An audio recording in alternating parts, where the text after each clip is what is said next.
From Perth, Australia, and broadcasting around the world, you're listening to The O Show with your host, Oren McCory. The O Show is a no-nonsense podcast bringing you the best advice on training, mindset, and nutrition to supercharge your efforts in the gym, the kitchen, and most importantly, in your head. Don't forget to share this episode on your social media. Now, let's get to it.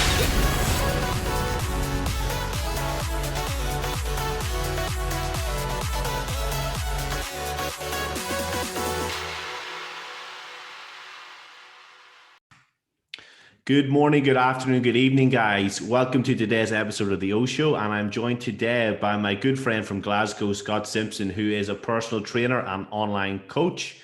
And we're going to have a big in-depth conversation on all things mindset and social media and motivation as we go through this. So, Scott, welcome to the podcast, mate. Hi, mate. How you doing? Good, mate. Good. You having a good day? Yeah, not too bad. It's a bit earlier here, so just been up to my little morning routine, got a workout in, did a little bit of work, just kind of getting myself ready to jump on here. What about yourself? It's early evening here, so if you're watching on YouTube, you'll see the lights on in the background here for me. Starting to get a little bit dark out, but busy little day, running off with a nice podcast, talking to a friend. So I think this is going to be a fun way to end the day for sure.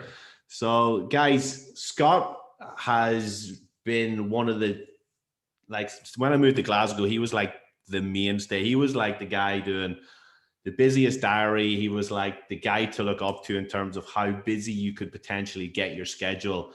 And he's got tons of coaching experience, so he's going to bring lots of value to this. He works with a range of clients, both male and female, with a lot of varied results in terms of he works with a lot of different body types and he can get good results. And from listening to him co-host on the Glasgow PT podcast, I noticed a trend, and I was like, if Scott comes on this podcast, we need to talk about mindset, motivation, and this sort of stuff, because he's really good and he just puts things in a nice little way. So I think you're really going to enjoy today's episode.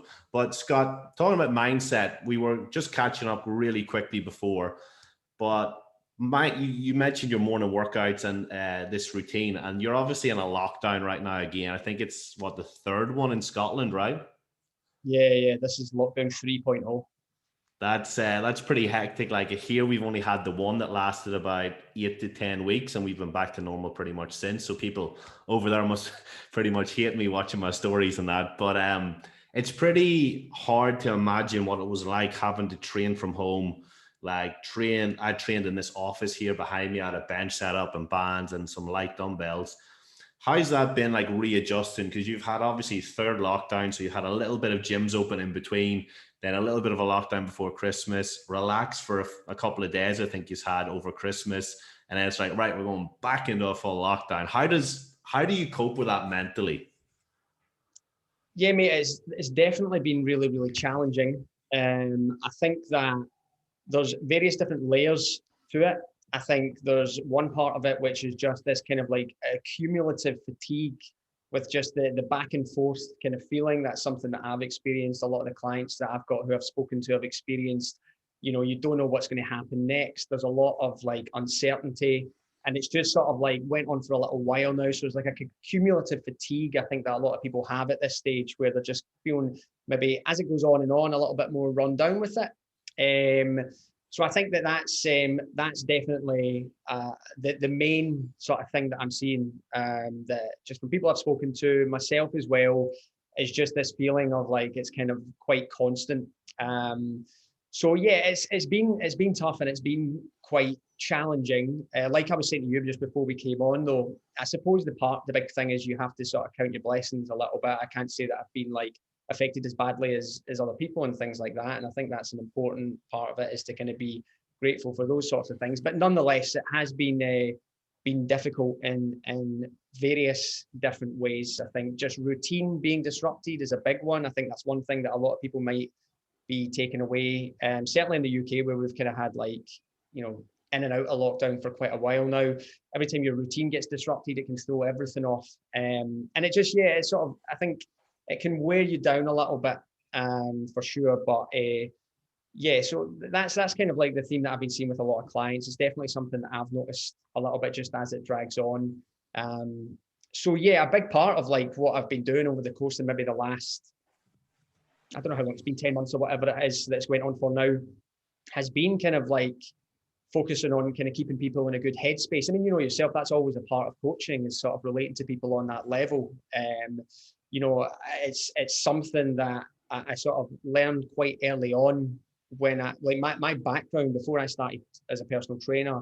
I went to the University of Aberdeen. I did sport and exercise science. I'm still am a bit of a fitness geek. Like, I like the in-depth sciencey stuff. Like, I like that. And that was kind of my background. And I remember sort of thinking like, oh, this is, when I first started, I remember thinking, oh, this is going to be great. I know what calorie deficit is. I'll explain that to people. I understand exercise mechanics, you know, and once I teach people these things, they're just going to go and achieve their goals. But what you learn quite quickly is there's this whole other layer to it that's called mindset that is in so many ways more important.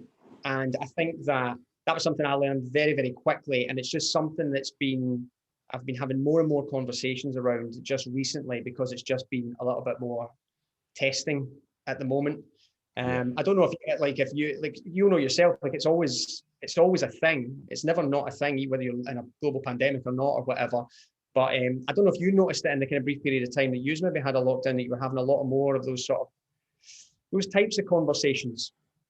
Yeah, absolutely. It's like, I think as well, I can sort of relate to what you're saying about that fatigue with the lockdown. I was just thinking that as you were saying that, because the first time around it was like, okay, we need to do this to get rid of it, right? We're going to lock down 3, maybe 6 months or whatever. I think we done nearly 3, you done about 6 on the first lockdown over there.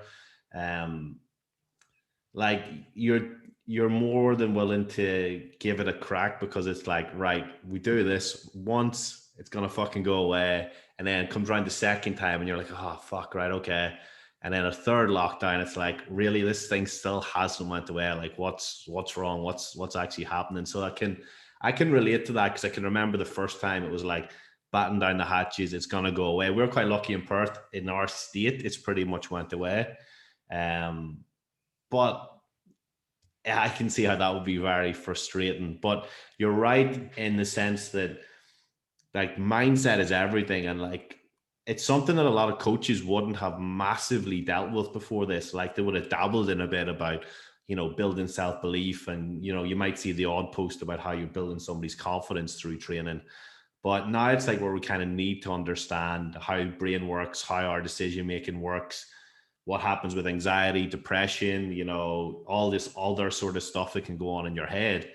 And what I found, I remember 1 or 2 videos that I'd done when I was out on my daily walks in the first lockdown. And one of them was about the importance of this routine.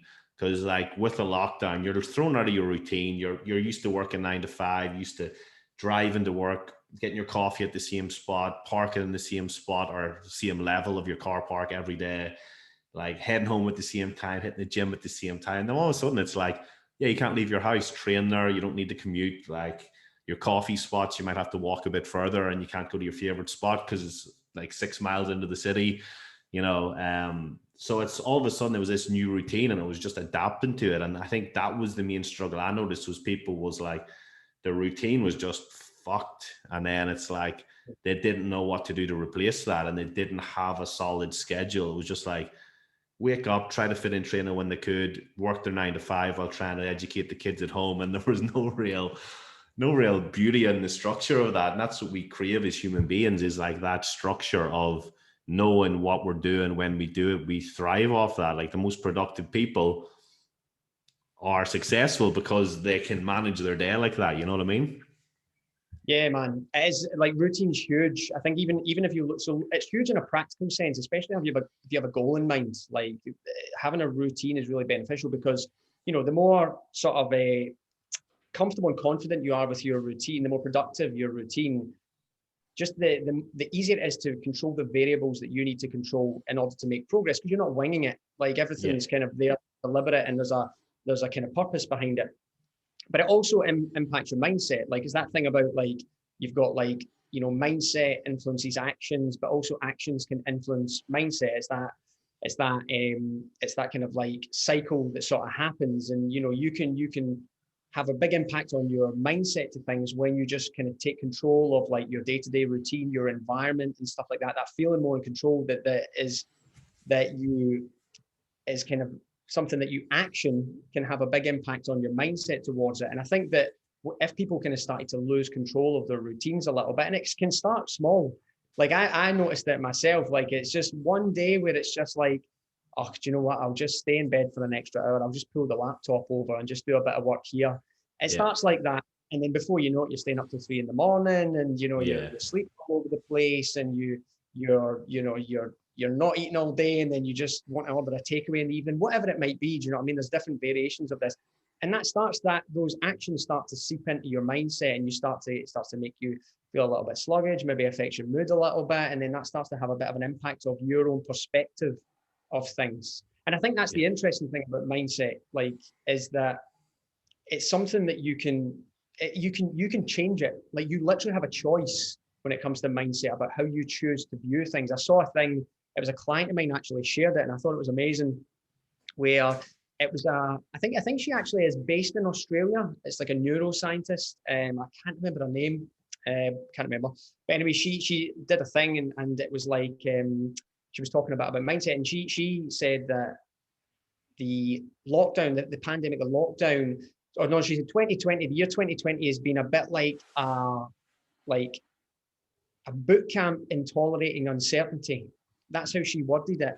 And I just thought that was a fascinating way of reframing like a situation, because we all have to tolerate uncertainty on a day-to-day basis. Like that's normal. And I just thought it was a really interesting way of reframing it. And it just was an example of me of how you can adapt your mindset to a particular situation so that you're more inclined to kind of take control of the things that you can control, not worry too much about those things that are outside of it. Often easier said than done, of course. But I think that's the big thing for me when it comes to mindset, is that you do have a choice. It might sometimes feel like you don't, but you do have a choice. And things like having good routines in place, making sure that you set up your environment in such a way that is more conducive towards productive routines is another thing. But it's that kind of mindset action loop, isn't it, that we're all kind of operating in all the time. And you know, you can influence one by sort of changing the other sort of thing. So it's definitely been brought to the forefront of a lot of people's thinking, I think, over the course of this time, because it's just so easy to get into those little routines that I was talking about a second ago that you'd kind of touched on, and that can have an impact on your mood, your energy levels, and ultimately your mindset towards the whole situation. Yeah, absolutely, mate. And like the fact that we're talking so deep and like we're talking about, you know, neuroscientists over the world, like these little nuggets, and we're coaches, we're PTs. Like this is something we wouldn't have done ages ago, which is like what's really fascinating about this. And it's caused a lot of PTs to have to level up their game in terms of what they offer clients, what they understand, what like emotional support you can nearly give clients. Because whenever you move from PT, which is very face-to-face driven, it's, you know, listening to them talk about their day in between their sets, maybe even during their sets if they really need to get something off their chest, and being that sort of listener the whole time while they're telling you about everything they've got going on. It's like completely different whenever you go online and you don't have that face-to-face. You've got to be in there in different ways. You've got to still provide that service, still be on top of everything to get them the result, but also be there as like their emotional support as well if they need it or they're struggling with something. And we need to understand all this stuff about how the mind works as well.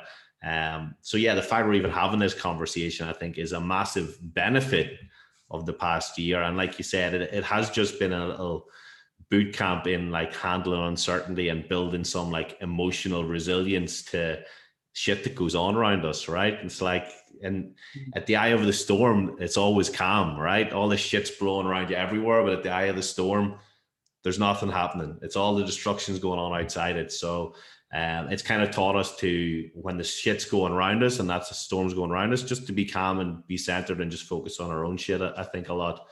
But one thing I wanted to talk to you about is managing your state, right? Because in a lockdown and something like this, it's very easy to get negative, to take on all this shit in the news. Maybe your best mates are really into all these conspiracy theories, and you know, there's so much going on in the world. Like, It's crazy. Like, it's absolutely crazy, but it's very easy to be drawn into that, or just the negativity, maybe not that specifically, but something very negative, or a negative feeling about this. It's probably also like a time where people might go to like something like alcohol as a crutch, because it's like, oh, just have a glass of wine to get through it, before they know it, they're sinking a full bottle every night. And, people are getting real problems. So in terms of your tips for managing 3 lockdowns, and this can carry over if people are listening in Perth, this carries into your normal life in terms of managing your state. But now at lockdown 3, what would you say are the key elements for people to manage that state and be able to stay out of that negativity and stay at least centered, or hopefully pushing more positive? Yeah, so I think there's probably a few things that I would touch on with that. And one thing that we actually mentioned earlier, I think number one is routine. I think like I said, a lot of this stuff, has just been emphasized by everything that's happened, but it was always a thing. It's always been important. And I think managing your routine is a really, really important thing. Like forward planning with a productive routine in mind that is kind of taking you forward towards your goals and what you want to achieve. I think that's massive. I think it emphasizes that feeling of control, and when you feel like you're in control, it's just a more positive mind state of mind to kind of be in. So I think routine is really, really important. I think another thing that you touched on a bit there with the news and stuff like that is consumption. I think kind of paying attention to the type of information that you consume on a day-to-day basis. It's not always easy, because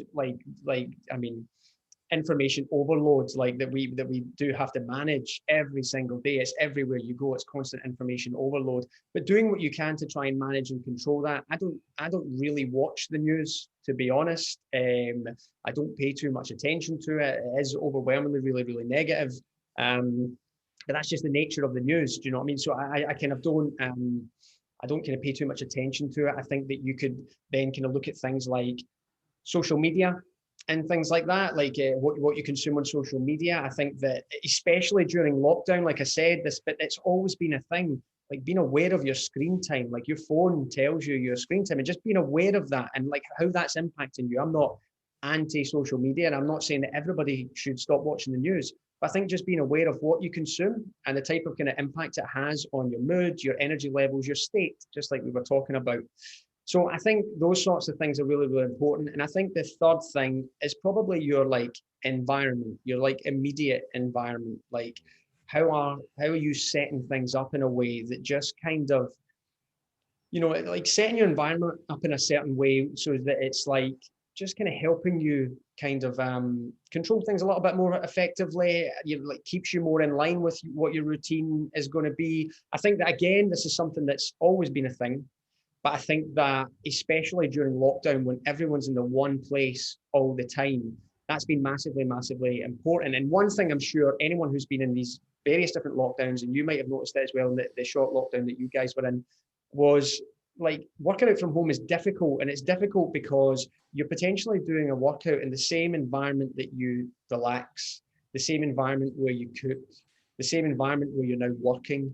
And it's hard to kind of switch your mind onto it. So kind of like adapting that in different ways. And it can be small things.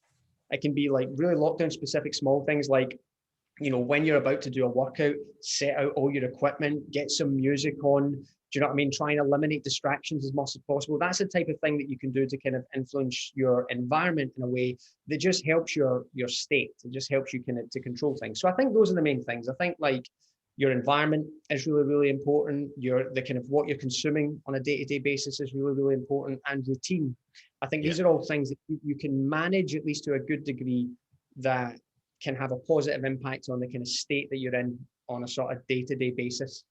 Yeah, absolutely, man. And that's a key one with environments, because like I was saying before, like I've got my Mac here in front of me, the bookshelf, and there's a little spot behind where I had the bench.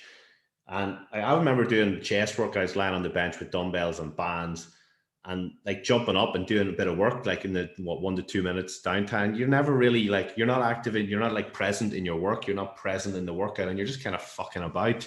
But something that I got my guys to do would be simply, even if it's the same room, when they finish work for the day, close down the laptop so it's not open, put their headphones in, go out for a walk, come back in, like a short walk, could be around the block, 5-10 minutes, or just to the end of the street and back, come back in with their headphones with their workout tunes on and just go straight in and pick up the dumbbells and start moving, because that's one way to sort of pull yourself out of, right, this is my work environment. It's like, right, let's go outside to a different environment. But one thing that somebody brought to my attention lately, and I've seen people do it all through the different lockdowns, but a PT I know in Manchester has just hired a shipping container, or like a storage unit. It's not a shipping container. I've seen shipping containers too, but he's like gone to these like self-storage lockups, and he's got probably a room that's not much bigger than this office of mine, but he's literally put his bench, his bands, his dumbbells. So he literally just drives or walks. I don't know how far it is, but he just goes there, and it's like his hour away from the house when he has to be locked down, and he just goes there. I thought that was quite like a genius sort of way to, like, it only costs him like £20 a week or something as well. And I was like, fuck, for 20 quid a week, how many people could benefit from just like, how many of these places have these mad storage lockers that could just be rented like that, right? Yeah. No, it's a massive thing. Like, you're like, this is not necessarily related.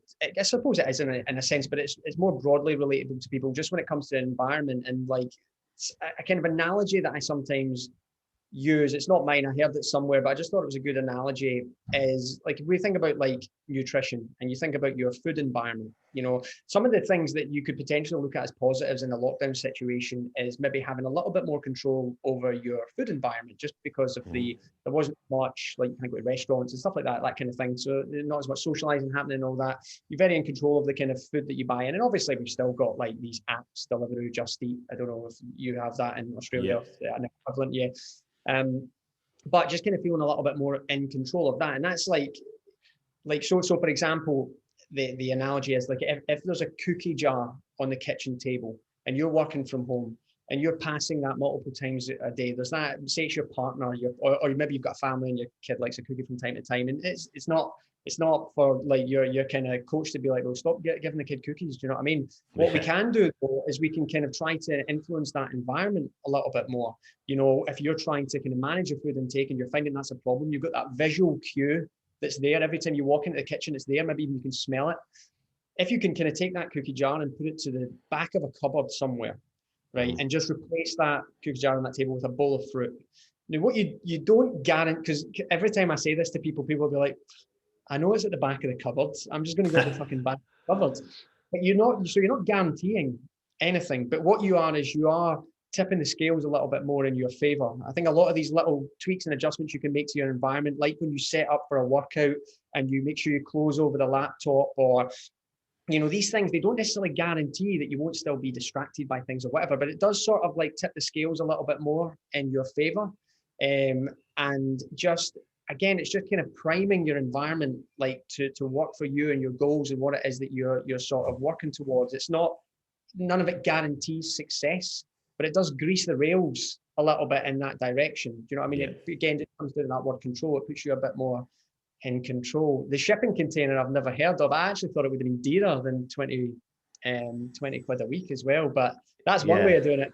Yeah, absolutely. So I don't know about the actual containers. This guy's in like one of the self-storage like lockups, you know, when you're moving house or you got all this things. But I've seen people with full on like shipping containers, and it looks pretty bad. And I think the girls that I know who do it, like, they're all female as well. So it's like this little girl is like renting a shipping container, and it's like fucking badass. I was like, that's such a cool idea. Like, I just love the idea. Just anything that like is that extra little 1%er, I think.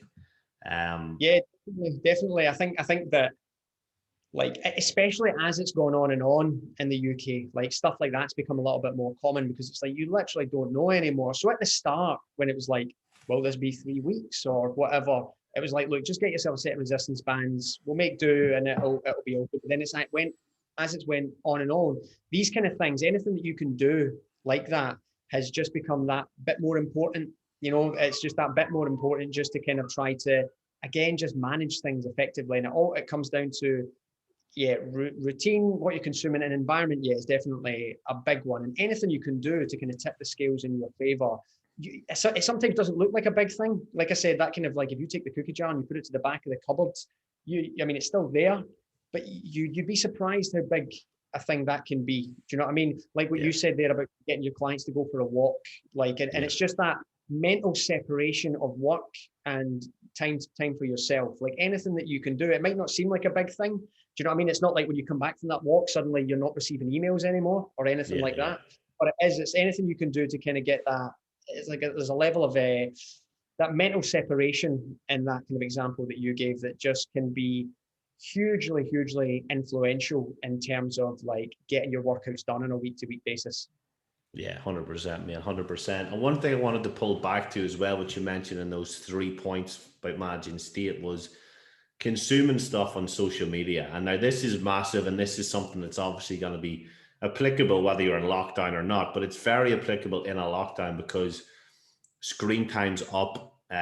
People are just buying stuff out of boredom. Like how much money is Amazon and fucking all these postal services making, couriers making out of, you know, people's shopping habits? Because you're sitting bored at home. It's like, well, I'll buy myself some gym outfits, or oh, you know, I could really do with some new resistance bands, even though I've got 23 in the cupboard there. You know, it's fueled a different kind of monster in terms of screen time, which is good for us. It means more eyes on the content we put up, and we can try to help people through it, obviously.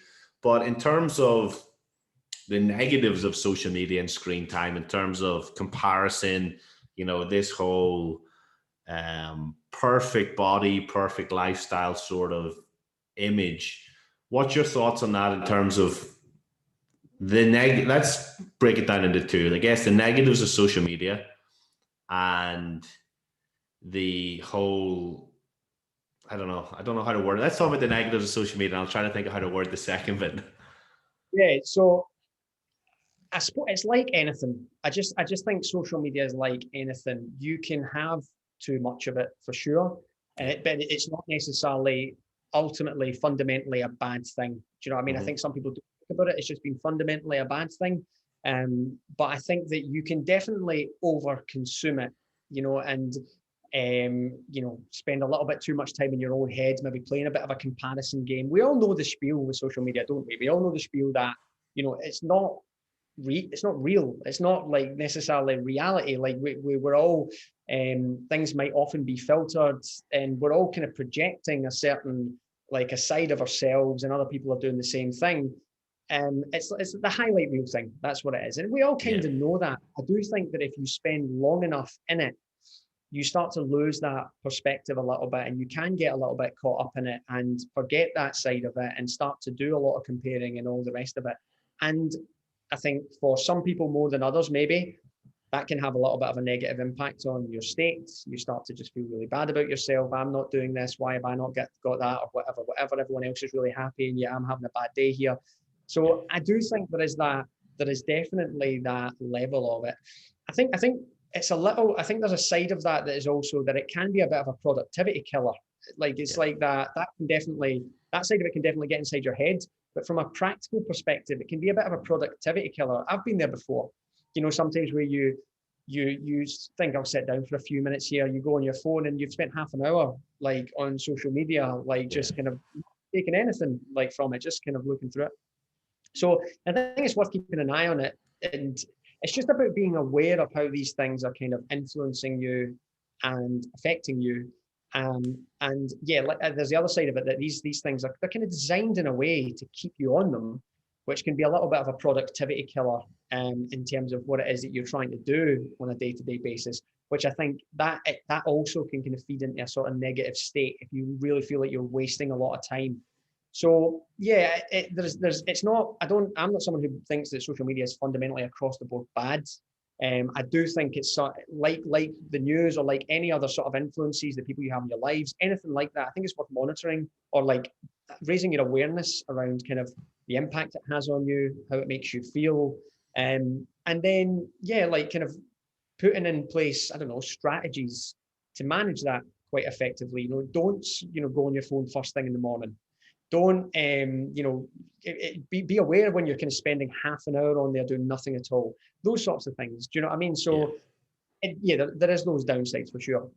Yeah, 100%. And I think highlight reel is the exact right term for that. It is everyone's best moments. It's everyone's best pictures. Nobody really says, Oh, this was pick number 77 out of 150 I took to get this angle right and the sunlight right, or to, catch my daughter smiling, or, whatever it ends up being. It is literally like the best of the best gets put up there. Even from a marketing point of view with what we do, it's like the nice client messages, it's, the professional videos, it's the best post that we can think about of the day. It is like a highlight reel for us in our business too. And the thing is, people might look at somebody like you or me or the likes of Breezy at the Glasgow PT and think, oh, they're really killing it. But really, maybe you just got good content. You don't know how much money each person's got in the bank accounts. You could be sitting there getting jealous of somebody's business, of somebody's physique. You don't know whether that person's earned $5,000 or $25,000 that month. It might look like they're absolutely balling. They might be absolutely broken doing all this social media stuff themselves. Or you could have the people who are absolutely balling who don't put much effort into social media as well. Same with the physique, and I'll speak from a personal point of view. When I done that cut, probably the best, it's not even probably, it was the best shape I've ever been in my life. But I'm posting the selfies in the gym every day, motivational quote or whatever put in there, or trying to get a lesson in or teach people things. But it was always like my physique as it got better, and it didn't encounter my moods, my energy levels, how much cardio I had to do, how many kilos of broccoli I was eating in a week. It wasn't any of that. And it's the same with people in that realm. You'll see people who, like me, right, I got quite lean towards the end. People might think, oh, that guy's in killer shape. And maybe I put up a picture of a burger and they're like, how's he in that shape eating burgers? But that's like maybe 1 or 2 meals a week. And the rest of the meals is chicken, rice, broccoli, and, everything else. But it's some people, I'm not saying I did this, but some people make it look out like, yeah, you can diet and eat all this shit food. And it is that highlight reel of whatever people want you to see. And it's the same with these people, like they're influencers or they're pro bodybuilders or they're fashion models, and people are comparing themselves to these people when it really is like highlight reel. And maybe it's something that's just completely unattainable. Maybe you're Barbara from down the road who, is destined to look good, but she's never going to be a fucking top model. Like, same with me. Like, I'm not going to be a fucking top model. I'm never going to be a pro bodybuilder. I'm never going to be, a Calvin Klein model or anything. But we have to accept our genetics are genetics, and there's no point in comparing ourselves to pro bodybuilders, or a girl comparing themselves to Khloe Kardashian or Kendall Kardashian, whoever the big names are in that family these days, because it's not personal to where they are. So let's run that one. So in terms of comparison, when is comparing yourself to people a positive and when is it a negative? What's your thoughts on that?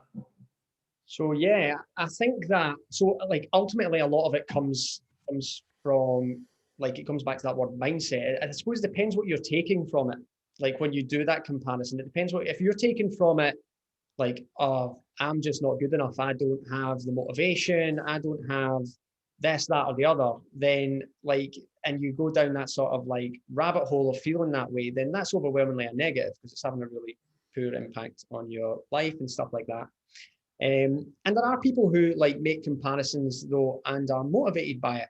They'll see something and be like, yeah, I can, if they can do that, I can do that. So I think a lot of the time it depends on sort of how it's being received. Mm-hmm. And I think that's kind of worth being aware of, because I suppose I think there's two things about this. Number one is like we were saying before about how, you have to be aware of what you're consuming, and you can manage that to an extent. But I think that sometimes there's two options. If you kind of find that you see something that makes you feel quite negative or down on yourself or something like that, there's a couple of different ways in which you can look at it. One, this is a really negative influence, and it's something that I need to try to limit my exposure to as much as is within my control. That's one. There's another side of it though that I think that we don't typically we're not good at addressing, which is sometimes when you feel a little bit triggered by that or provoked by it, or it gives you something, there might be a reason. Like it might be shining a light on something that you actually want to work on. Mm-hmm. And seeing someone else kind of achieve some level of success, and whatever that might be, it might be how you look or something else. I don't know if it's in their business or their personal life or whatever it might be. It could be shining a light on an area where if you actually put the work in on that area, you would be much better off as a result of it.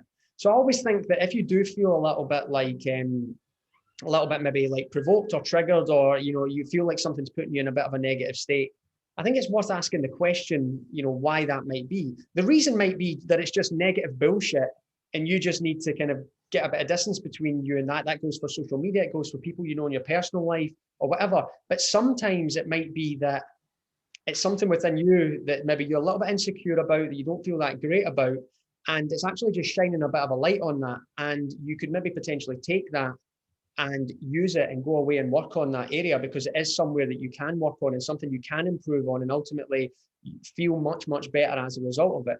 So I think a lot of it comes down to what the person takes from whatever it is that they're consuming. And yeah, it might just be negative bullshit, in which case you maybe want to limit it as much as possible. But sometimes it might be kind of shining a light on something that maybe you're a bit insecure about, not particularly happy about, and it's something that you could change if you wanted to, and maybe taking it and kind of using it to kind of fuel that sort of change could be the other side.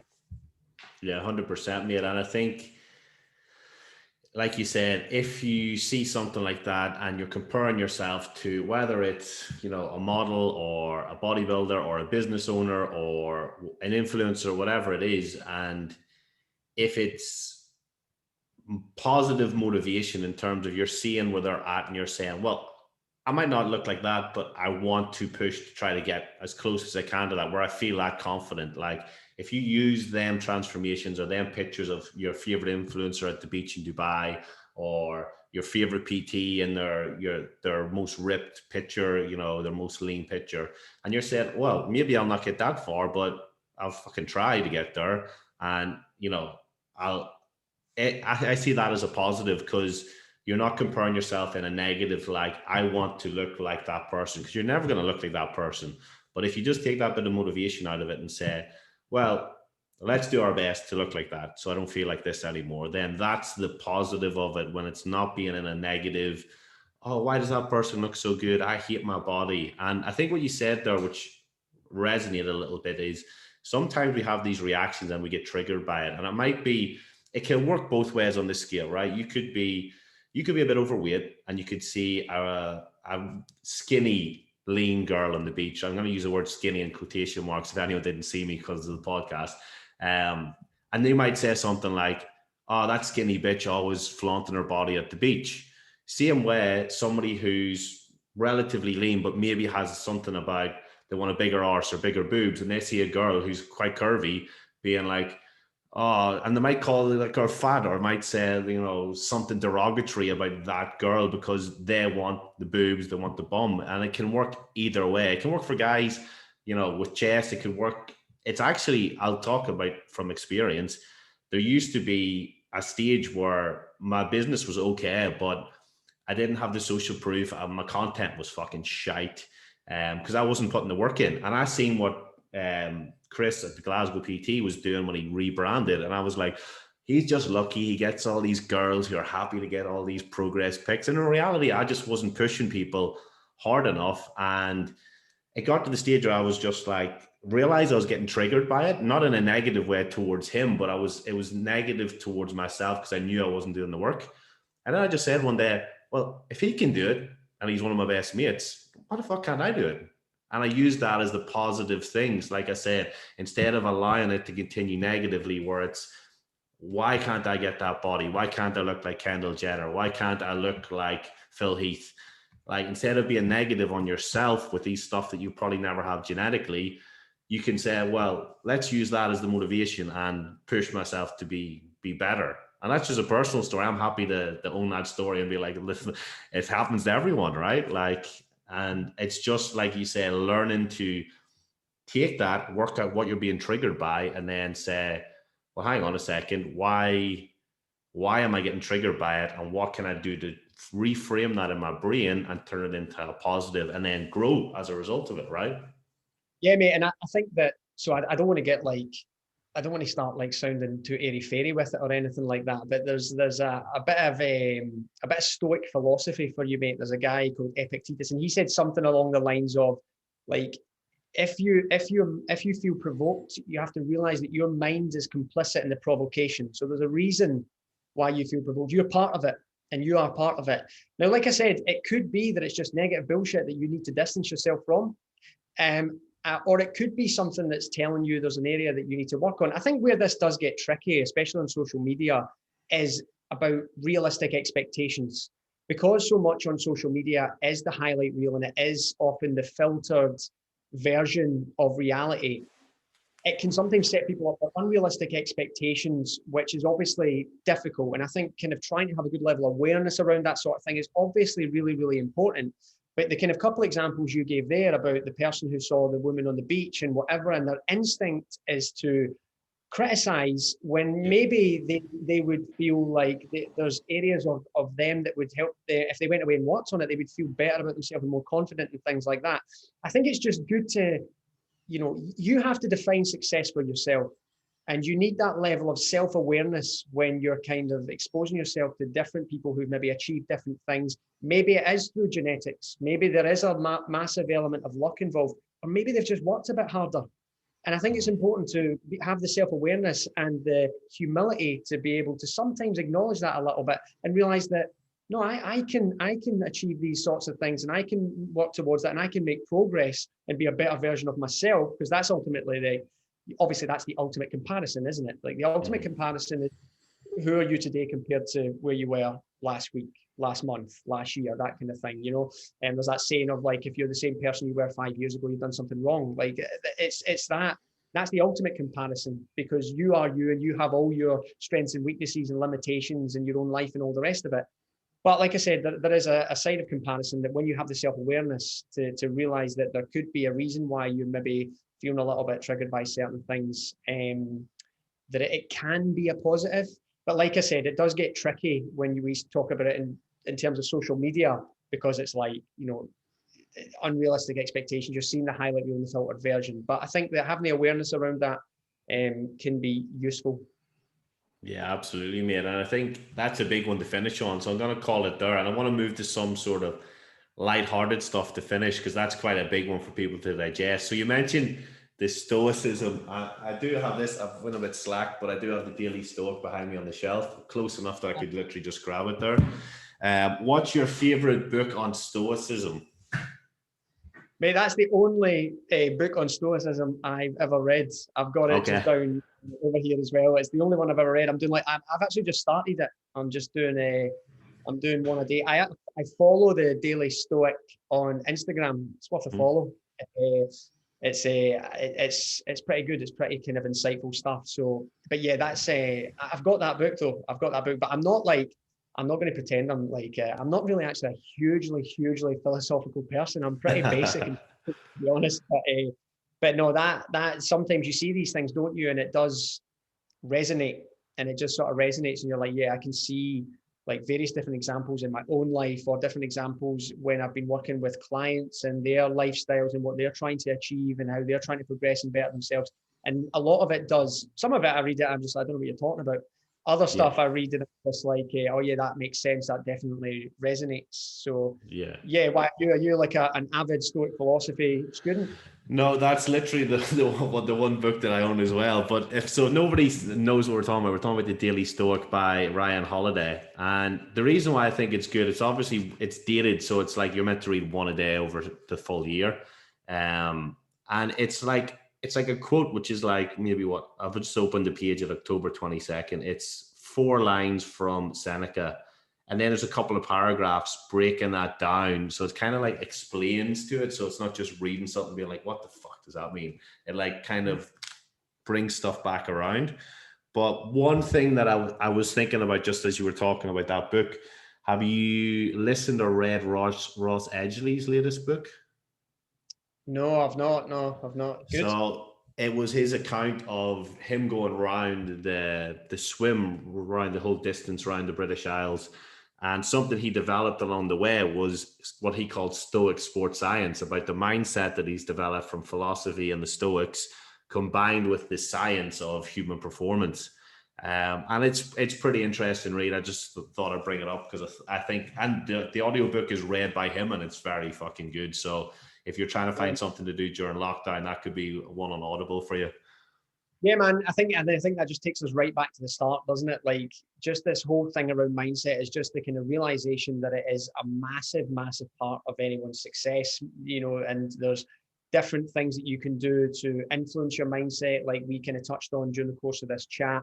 But I think one of the big things is just being aware that there's a massive level of mindset that is a choice. You can choose your mindset, how you choose to view certain things. It is possible to reframe things in certain ways. And I think that's applicable to anybody, you know, whether you're in a lockdown or not, whether you're just trying to lose weight or whether you're an athlete kind of going towards a big thing. I think it's really important to realizing that a roundabout mindset is massively important. And like I said at the start as well, it's something that it's the whole other side of fitness. Like I said, I'm a fitness geek. I did like sport and exercise science, and I love reading like fucking studies and research and all that kind of shit that most of my clients don't care about in the slightest.